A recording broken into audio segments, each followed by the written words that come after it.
Och, the Sarah's Dream, a pristine 32-foot cabin cruiser, had been my sanctuary for 3 blissful years. Named after my late wife, she represented everything we'd worked toward together: weekend getaways, peaceful fishing mornings, and the simple joy of being out on the water. I never imagined that this beautiful boat would become the center of a war that would tear apart our seemingly perfect lakeside community. Willowbrook Estates wasn't just any neighborhood, nestled around a pristine 200-acre private lake in the heart of North Carolina's Blue Ridge Mountains. It was marketed as an exclusive retreat for discerning homeowners who valued tranquility and natural beauty. The Homeowners Association promised residents unparalleled access to recreational amenities and a harmonious blend of luxury living and environmental stewardship. What they didn't mention in their glossy brochures was how quickly that harmony could shatter when power-hungry board members decided to flex their authority. I'd moved here 5 years ago. Shortly after Sarah's diagnosis, the oncologist had given us 2 years, maybe 3 if we were lucky. We weren't. But during those precious 18 months we had together in Willowbrook, watching sunsets from the water became our evening ritual. After she passed, the boat became my lifeline, the one place where I could still feel her presence, still hear her laughter echoing across the water. The trouble started innocuously enough, as these things often do. It was a Tuesday morning in early September when I found the first notice tucked under my windshield wiper. The HOA letterhead was embossed in deep forest green, as if the formality of expensive stationery could mask the pettiness of its contents.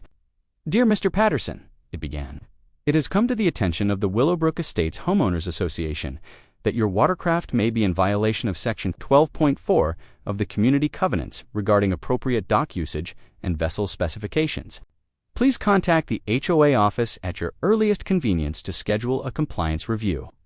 I read it twice, then crumpled it up and tossed it in the trash. The Sarah's Dream met every specification outlined in the community guidelines. I'd checked them obsessively before purchasing the boat, cross-referencing every dimension, every feature, every requirement. She was under the 35-foot maximum length. Her beam was within acceptable limits, and I'd even paid extra for the quieter 4-stroke engine to minimize noise pollution. But the notices kept coming, first weekly, then daily, each one more threatening than the last, citing increasingly obscure violations. My boat was allegedly too tall, it wasn't, too wide, also false, and somehow in violation of the aesthetic. Harmony standards outlined in subsection 12.4.7.b, a clause so vaguely worded it could apply to anything from the color of my dock bumpers to the brand of life jackets I kept on board. The harassment campaign reached its peak on a gorgeous Friday morning in October. I was preparing for my weekly fishing trip, loading gear and checking weather conditions, when I heard the rumble of golf cart engines approaching. 3 carts pulled up to my dock, carrying what I'd come to think of as the Enforcement Brigade HOA, President Margaret Whitfield, Vice President Gerald Morrison, and their newest recruit, Compliance Officer Jennifer Hayes. Margaret Whitfield was exactly what you'd expect from someone who'd made controlling a small lakeside community her life's work. In her mid-60s, with silver hair pulled back in a perpetual bun and reading glasses that she wielded like a weapon, she carried herself with the authority of someone who'd never been told no and didn't intend to start now. Her husband had made a fortune in commercial real estate before his death 3 years prior, leaving her with more money than she knew what to do with and an abundance of time to micromanage everyone else's lives. "Mr. Patterson," she called out as she stepped onto my dock without invitation, her voice carrying that particular tone reserved for addressing unruly children and disobedient pets. "We need to discuss your vessel situation." I set down my tackle box and turned to face the tribunal. "Good morning, Margaret, Gerald, Jennifer. What can I do for you folks today?" Gerald Morrison, a thin man with nervous energy and a habit of adjusting his wire-rimmed glasses when he was uncomfortable, shuffled his feet and avoided eye contact. As VP, he was Margaret's yes-man, but he'd always been decent enough in casual encounters. His discomfort was obvious. Jennifer Hayes, however, was a different story. Fresh out of some HOA management certification program, she'd been hired 6 months ago to professionalize the community's compliance procedures. At 30-something, she approached her job with the zealousness of someone trying to prove herself. armed with a tablet full of violations and a measuring tape that she brandished like a sword of justice. "Mr. Patterson," Margaret began, "consulting a leather portfolio, we've conducted a thorough review of your watercraft, and I'm afraid we've identified several serious violations that must be addressed immediately." "Such as?" I asked, genuinely curious to hear what they'd invented this time. Jennifer stepped forward, tablet in hand. "Your boat exceeds the acceptable noise threshold, as established in the recent addendum to the community standards. We've measured decibel levels that are disruptive to the peaceful enjoyment of the lake by other residents." I almost laughed. "Jennifer, the Sarah's Dream has one of the quietest engines money can buy. I specifically chose it to be a good neighbor." "When was this measurement taken?" "Last Tuesday at 6:47 a.m., she replied, consulting her screen. "I was in Charlotte last Tuesday visiting my daughter. The boat hasn't moved from this dock in over a week." Her face flushed slightly, but Margaret jumped in smoothly. "Regardless of when the measurements were taken, we have ongoing complaints about the size and appearance of your vessel. It's simply not in keeping with the aesthetic standards our community expects." This was rich, coming from someone whose own dock featured a gaudy, oversized pontoon boat painted in an unfortunate shade of electric blue. But I kept my voice level. "Margaret, my boat meets every specification in the community guidelines. I have the documentation if you'd like to review it." "The guidelines have been updated," Gerald finally spoke up, his voice barely above a whisper. "Updated when?" I asked. "Last month's board meeting," Margaret replied. "All residents were notified via email." I pulled out my phone and scrolled through my messages. "I don't see any notification about guideline changes." "Technical difficulties with the email system," Jennifer offered weakly. The truth was becoming clear. They'd changed the rules specifically to target my boat, and they hadn't bothered to notify anyone because they knew it was a sham. But why? What had I done to earn their particular brand of harassment? The answer came from an unexpected source. As the three of them prepared to leave, threatening yet another formal violation notice, my neighbor Tom Bradley appeared at the property line. Tom was a retired engineer in his 70s, sharp as a tack, and one of the few residents who'd been brave enough to stand up to Margaret's increasingly authoritarian leadership style. "Morning, folks," Tom called out, his voice carrying across the water with the clarity that comes from years of public speaking. "Lovely day for a boat inspection, isn't it?" Margaret's jaw tightened. "Mr. Bradley, this is a private HOA matter." "Oh, I'm sure it is," Tom replied, walking closer, just like the private matter of blocking the Martinez. Family's deck renovation, because their architect wasn't on the preferred vendor list, or the private matter of finding the Johnsons for their garden sculpture being 2 inches too tall. "Seems like you folks have a lot of private matters to attend to these days." The tension was thick enough to cut with a knife. Tom's words hung in the air like an accusation, and I suddenly understood what was really happening here. This wasn't about my boat at all. This was about control, about a small group of people drunk on their own authority, systematically targeting anyone who might challenge their grip on the community. "The board operates within its legal authority as outlined in the community covenants," Margaret said stiffly. "Does it though?" Tom asked. "Because I've been reading those covenants pretty carefully lately, and I'm starting to think there might be some interesting interpretations that haven't been explored yet." After they left, Tom and I sat on my deck talking. He'd been documenting the HOA's increasingly aggressive tactics for months, collecting evidence of selective enforcement, procedural violations, and what appeared to be deliberate targeting of residents who'd questioned board decisions.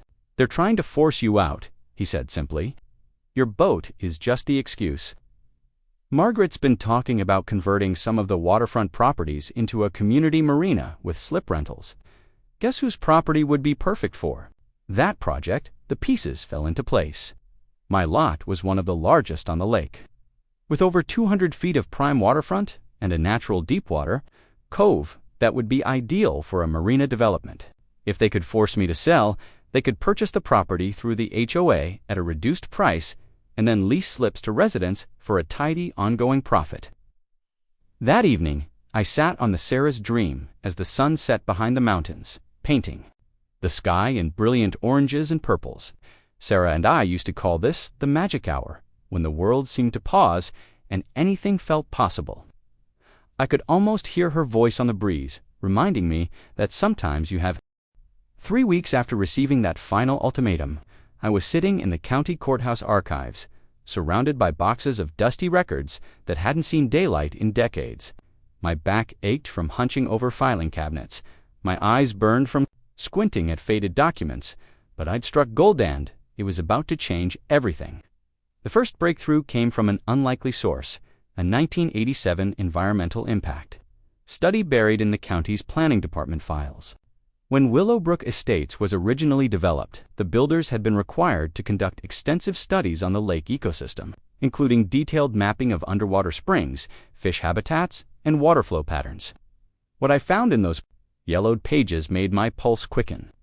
The lake wasn't just a pretty backdrop for expensive homes. It was fed by an intricate network of underground springs that connected to the region's primary aquifer, the same aquifer that supplied drinking water to 3 neighboring counties. More importantly, the original developers had been granted specific water rights that came with equally specific obligations to maintain the lake's ecological balance.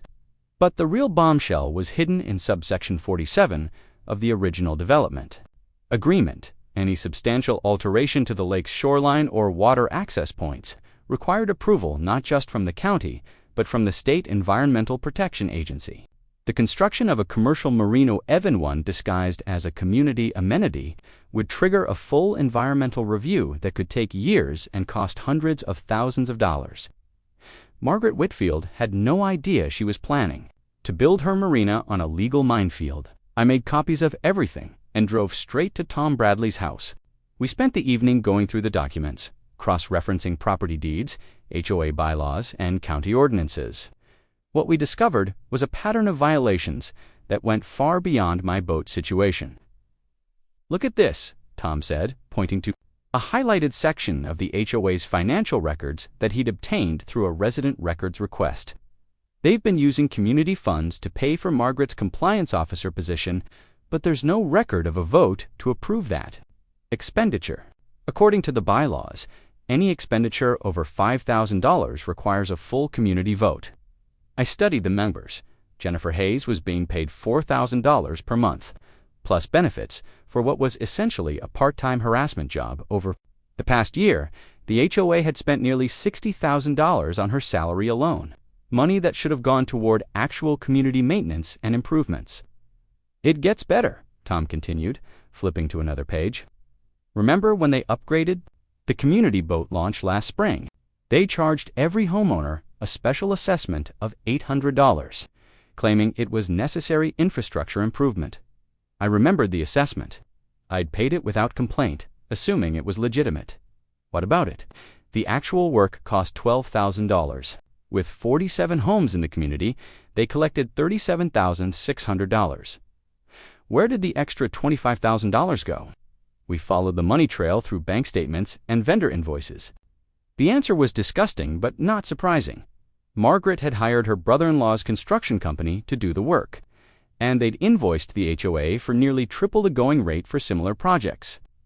The excess had been classified as emergency fund allocation and had somehow found its way into a separate account that only Margaret had access to. But the most damning discovery came when I cross-referenced the HOA's insurance policies with their actual activities. The community was insured for residential recreational activities only. Operating a commercial marina van, a members-only marina would void their liability coverage entirely. One accident, one drowning, one fuel spill, and the HOA would be personally liable for damages that could bankrupt every homeowner in the community. I was beginning to see the outline of a strategy, but I needed more ammunition. That's when I decided to do something that would have made Margaret's head explode if she'd known about it. I hired a private investigator. Danny Reeves was a former police detective who specialized in corporate fraud cases. I'd used his services twice during my legal career, and he had a talent for finding information that people preferred to keep hidden. I gave him Margaret's name, her late husband's business dealings, and the HOA's financial records, then sat back to wait. I didn't have to wait long. Danny called me 3 days later with news that made my jaw drop. "Your HOA president has been busier than a one-legged cat in a sandbox," he said in his distinctive North Georgia drawl. "Want the good news or the devastating news first? Let's start with good and work our way up." Good news is, she's been sloppy as hell. Bank records show she's been using HOA funds for personal expenses, fancy dinners, spa treatments, even a weekend trip to Asheville that she classified as board development training. We're talking about maybe $8,000 in questionable charges over the past 2 years. That was certainly interesting, but hardly devastating. What's the big news? Margaret Whitfield has been in secret negotiations with Pinnacle Development Group to sell them the water rights to your lake. The phone went silent as that bombshell hit home. Water rights sales were serious business in North Carolina, especially in drought-prone regions. If Margaret was planning to sell the community's water rights to a commercial developer, it would affect every homeowner's property value, not to mention their access to the lake itself. How is that even possible? I asked. Here's where it gets interesting. Her late husband, Robert Whitfield, was apparently smarter than anyone gave him credit for. When he bought into Willowbrook originally, he didn't just purchase a home, he bought into the development partnership itself.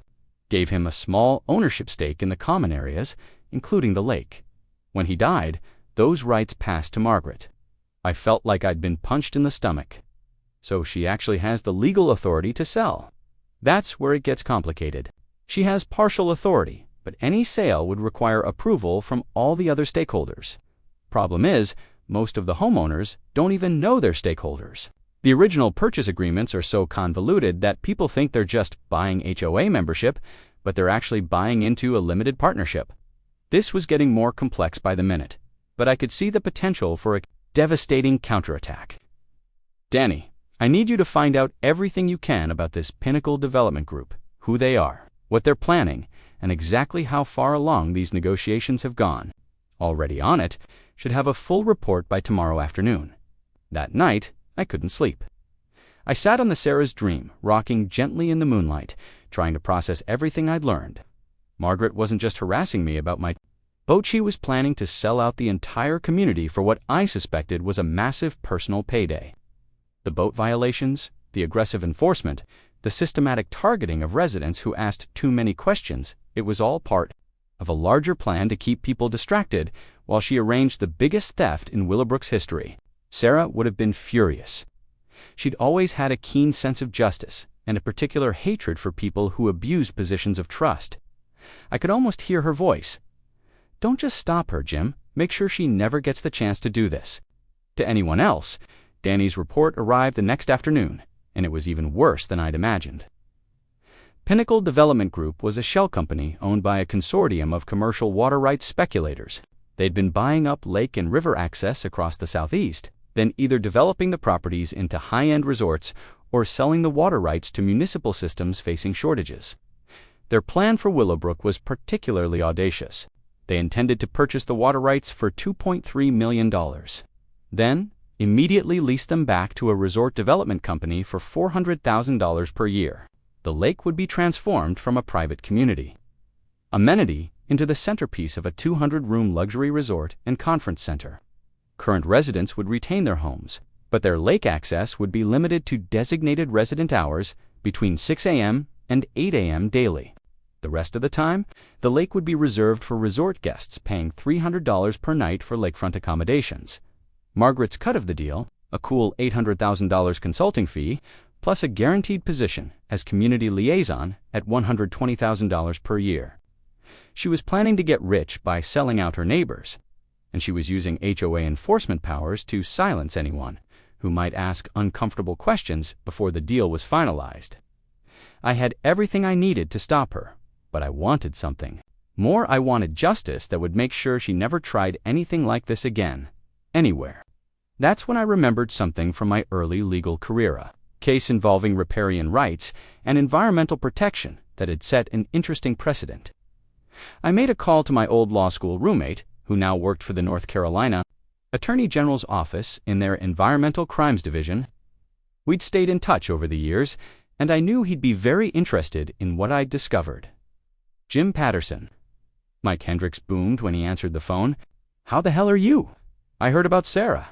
I'm so sorry, buddy. Thanks, Mike. I'm doing okay. Listen, I need some advice about a situation that might interest your office. I laid out the whole story, the HOA harassment, the secret water rights deal, the misuse of community funds, and the potential